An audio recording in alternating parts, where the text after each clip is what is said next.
Hello, good afternoon, I guess I should say. I rarely get on Periscope, but I really feel something worthy to share today. And it's been in my heart all morning, even before I was getting ready from church. I just got from service, and it's still in my heart. And so I'm going to go ahead and just share this very briefly. Hi, Kim. Kim, glad you're here. And I'm going to be sharing about marriage today. And I'm going to be very quick, but I just want to share this because I've talked to some married women. Hello, hello, how are you? And I've been sharing, and I just wanted to, Adrian. I just want to just share this, and you may want to pass it on. There's just a few people on here. Hopefully the replays may get more plays, but thank you for the hearts and everything. But I just want to share on the topic of marriage. As a wife for 19 years, I want to just share just very briefly because I know a lot of people say my marriage is in trouble. I'm tired. My husband isn't where I want him to be. I just want to get out of this marriage.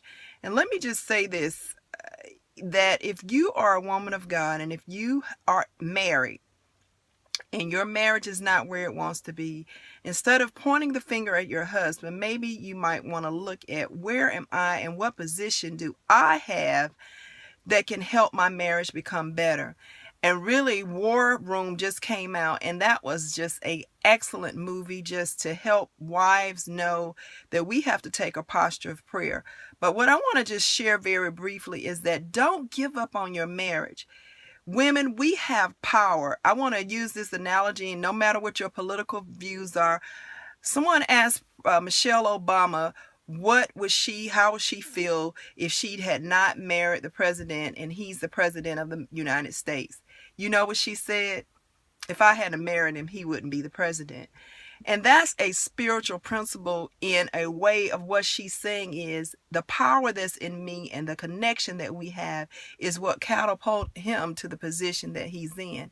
And that's what Proverbs 31 women are. They are the women who, when the Lord talks about finding a good thing, finding a wife, that give favor to the men of God. Are you a wife that nags? Or are you a wife that just complains, doesn't believe the word of God, think the marriage is over, but you haven't found the power of your position?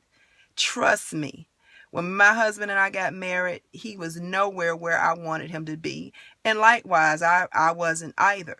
But I had to find my posture in being a good thing and begin to know the power that was inside of me. As a woman, we're incubators, we're nurturers. We take the man's vision and we help it come to fruition. But when we don't know our power, we give up. We say it's over. I want a divorce. I'm tired of this marriage. He's not where I want him to be. But when we take our posture and say, you know what? I see the potential. I see the seed inside of this man. I see what God sees, and I'm going to begin to pray and war that this thing will come to pass. Even if he's dealing with drugs, alcohol, he's abusive. Do you know that the word of God can help him overcome those things? But we have to be just like that woman in the war room. We have to go into the prayer closet and begin to declare things. We have to begin to call down strongholds and call down things that have held our husbands in bondage, things that are blocking them from going forward in the vision that God has put inside of them. And that's what a good thing does. That's what that Proverbs 31 woman, it says her husband is known in the gates. That's because she begins to see the potential in him and begins to pray and begins to just bombard heaven to believe that God can change the heart of this man. And I'm telling you, after 19 years, when I look at my husband now, I say, now that's the man that I was praying for. Was he that man when I first married him that first year? No. He was in seed form just like I was. But you cannot give up.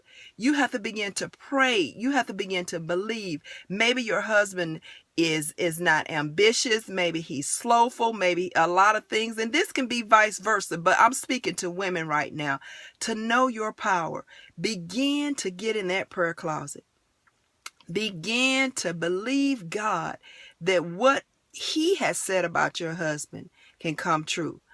Now, I'm going to end this Periscope right now, but I hope, if I'm just encouraging one wife today, if that's why God put this in my spirit, I hope that you're getting this. Do not give up on your husband. Begin to war for him. Begin to pray for him. Your marriage is not over. It's not over until God says it's over. And if God hasn't given you the release, then you stay in there and you begin to war for your husband. I thank you. And even, yes, future wives, be praying even now if you're single, that God will begin to work on the inside of that man before you even meet him, because it is the work of God that changes heart. Your nagging can't change it. You're just believing and thinking it's going to happen by osmosis, but it's when you begin to pray. You begin to pray, you begin to love him, you begin to do the things that he desires to see, and God will begin to change that marriage. And I'm going to end right here, just encouraging women who are married. Maybe it's your first year and it could be your 20th year. That if you believe in 2016 that God can change your marriage, you're going to have to act on it by faith. You can't get in the prayer closet one day and then say, oh, nothing's changing. But you've got to get in there and begin to war.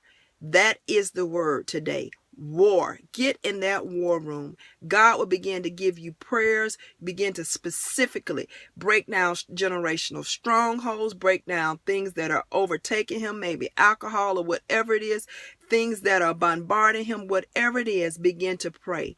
And you can even get a team of intercessors. And trust me, if you stand on this and do it, and I'm just going to challenge you for the next 30 days to do this. And if you don't begin to see change, you won't see a full change, but you will begin to see some changes. It's the power of prayer. I'm just encouraging wives this afternoon, and I pray that you will bless and pass this on if you know a woman who is struggling in her marriage, and that this may be an encouragement to her. Love you guys. Thanks for all the hearts. I'm going to end this now, but I wanted to encourage someone today. Blessings.